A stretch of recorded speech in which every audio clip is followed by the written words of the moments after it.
dark. It always looks like it's gonna be lighter and then it's dark. Maybe if I turn this way. That's a little bit better. So I am just sitting on the floor in my room, but I wanted to make a kind of short video. I don't have any workouts from this week. I was sick for most of this week. You can kind of still hear it in my voice, and just kind of getting my life together after I was traveling all weekend. But I just wanted to make a short little video about this week of the reverse diet.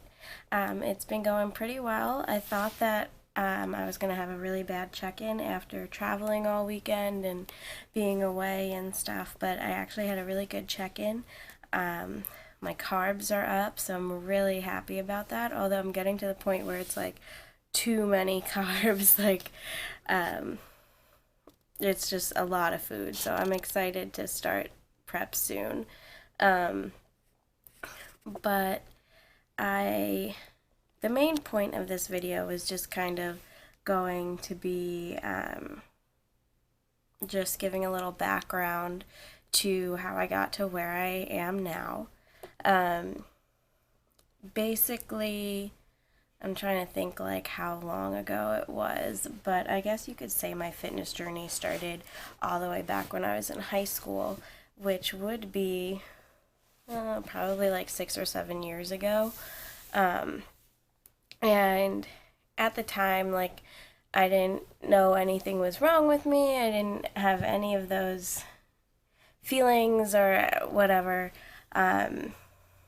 But I just could never seem to lose weight. And there was always some other reason, oh, it was a stressful year, or, I stopped playing sports. I was really involved in sports for most of my life, and when I got to high school, I still played sports like on the side on the weekends, kind of with rec leagues, but I wasn't continuously playing school sports every day after school. So my exercise level dramatically decreased.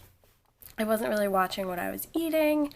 There were just a lot of factors that went into why I gained a lot of weight in high school. And I tried a lot of things. I tried Weight Watchers a few times in high school, but it was really tough because a lot of my other friends weren't doing that. My friends weren't going to Weight Watcher meetings on Friday afternoons after school, and they weren't, worrying about that and counting points and doing things like that. So it was really tough for me, and I experienced some success on that program, but it just wasn't realistic for me to stick with it at that time.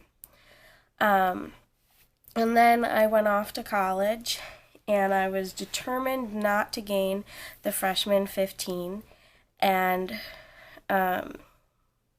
even though I was determined, I ended up gaining the freshman 30 in a very short amount of time. And it didn't seem logical to me for that to happen, especially because I was still exercising every day. I was eating from the salad bar. I wasn't eating the pizza bar or the ice cream or anything like that. I was going out and drinking because that's what you do in college, but not nearly to the point that I should have gained 30 pounds. I said maybe if I gained like 10, I could justify that, but 30 was ridiculous. And that was when it kind of started to be an issue that there was something wrong. Like, I was putting the effort in and I was doing all the right things and I wasn't seeing results, and there was definitely something wrong. So it went on like that for a little while. I went back on Weight Watchers after my freshman year and I lost about 15 pounds, and then I went back to school in the fall, and losing those 15 pounds was not easy. It was like I literally was busting my ass just to lose those 15 pounds, and it just seemed way harder than it should have been. Losing weight and dieting and working out, it's not something that's easy, but you should see results. And I was seeing results, but they were very staggered, and there could be weeks where I did everything right and I would gain 4 pounds.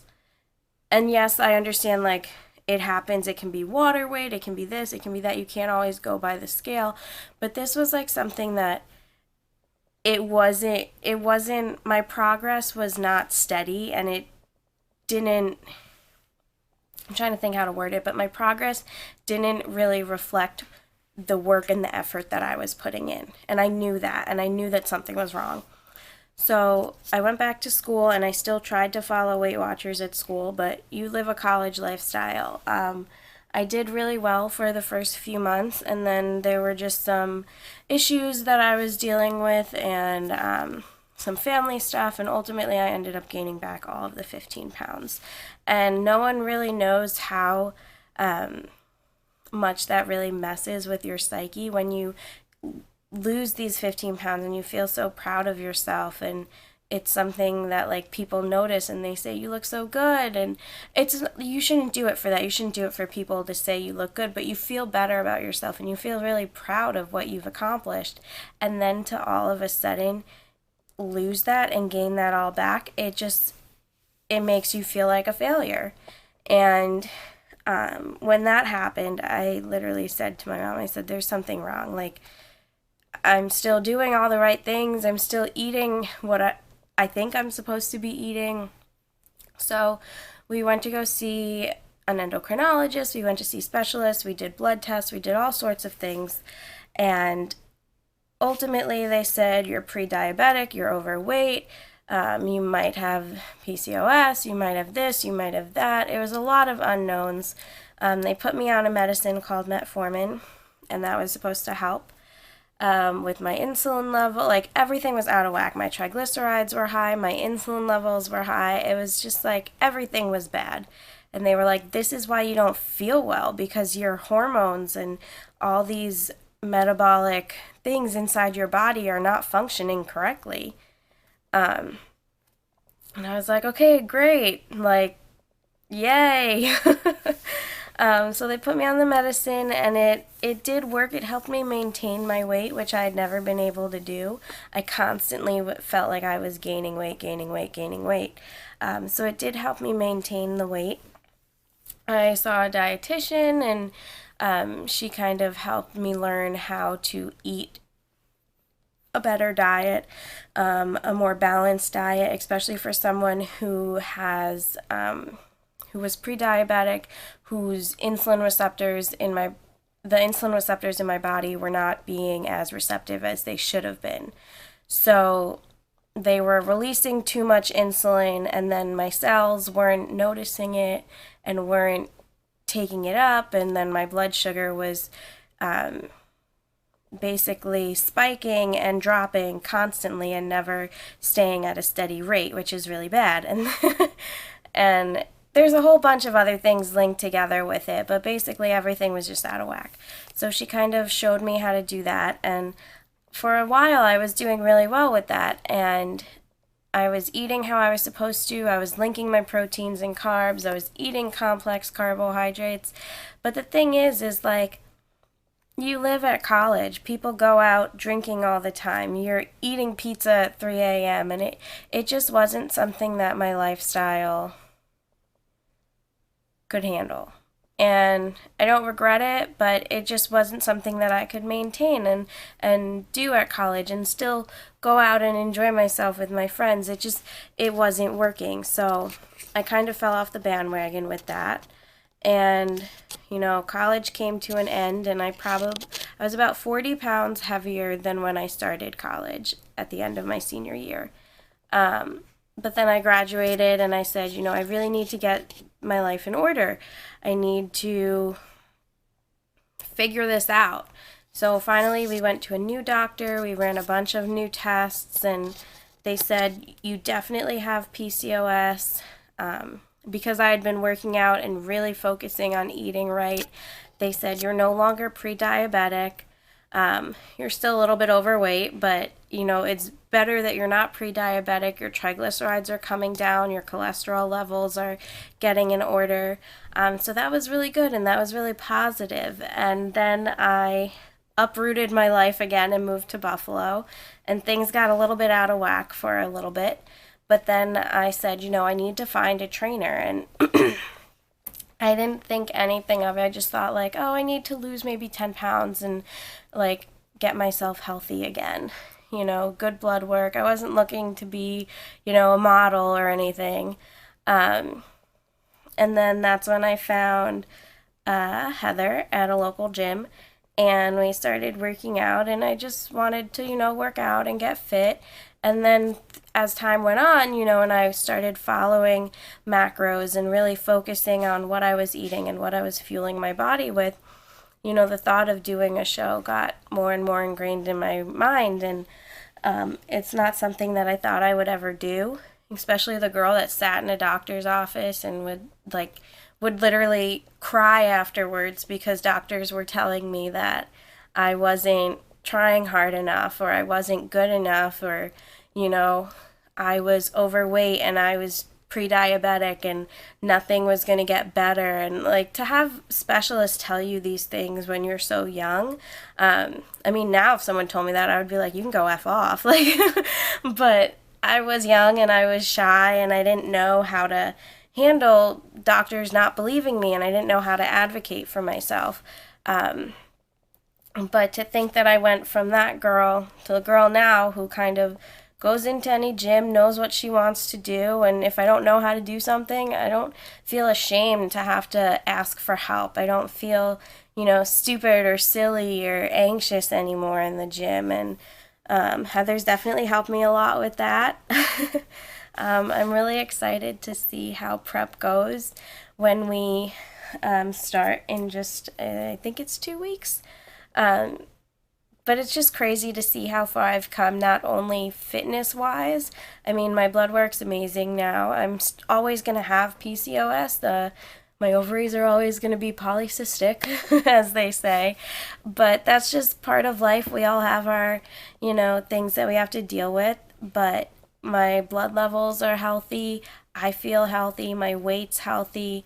And to think that I've come so far over the past few years, and that I was in such a dark place of just thinking that it would never get better and that this was just what I had to live with. I remember crying one time to myself that, like, maybe this is just the life that I'm meant to have. Maybe I'm just supposed to feel like shit all the time, and maybe I'm supposed to be overweight, and maybe that's just all there is for me. And, like, I get really emotional thinking about that time because it's like, there's so much more out there. There's so many better things out there. Like, not even like outside of the fitness realm, outside of working out and food. Like, there are just so many greater things to life than to base it all around what you look like. And I don't know, it just makes me really upset to think that I thought there wasn't anything else, to think that that was the way I felt was the end all be all, because it's not. There are brighter days and better things in the future, and you never know. I never thought that I would live in Buffalo. I never thought that I'd be prepping for a bikini show. I never thought that I would weigh what I weigh now on the scale. I never thought it was possible, and here we are. So it just goes to show you, like, you can never give up on your dreams, and your dreams sometimes change too, The dreams that I had back when I graduated high school in 2010 are not the dreams that I have now. A lot of the dreams that I had in 2010, some of them I achieved, and I realized I didn't really want them. That's kind of how I ended up in Buffalo. I worked in the fashion industry. That was my dream, to work in New York City in fashion, and I did it, and I realized this isn't my dream. I don't want this. So I made a change, and that's what you have to do. Your dreams change, like, you're constantly evolving, you're constantly improving yourself and maturing, and you have to be open to do that. I think a lot of people get stuck in their comfort zone just because it's easy, and they're kind of scared to move forward. And I don't know, that's a big motto of mine, is you can't be afraid to move forward. Like, there's one thing for sure: if you stay in your comfort zone, you're going to stay there and nothing's going to change. At least if you take a risk, there's a chance that you can succeed. But if you don't take that risk and you don't try, you're guaranteed to never succeed, you know? So that was just a short version of my long fitness journey. But that's about it. That was my week, and I will talk to y'all later.